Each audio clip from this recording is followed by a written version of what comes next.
Pintas ko na yung isa. Pero ito, parang hindi pa pwede.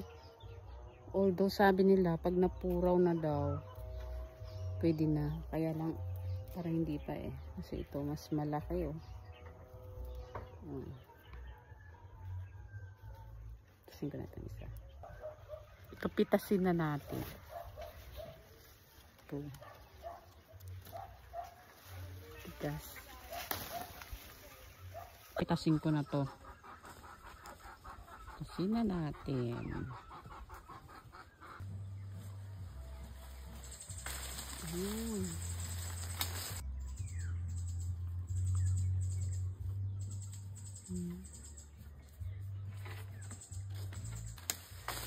Ayun.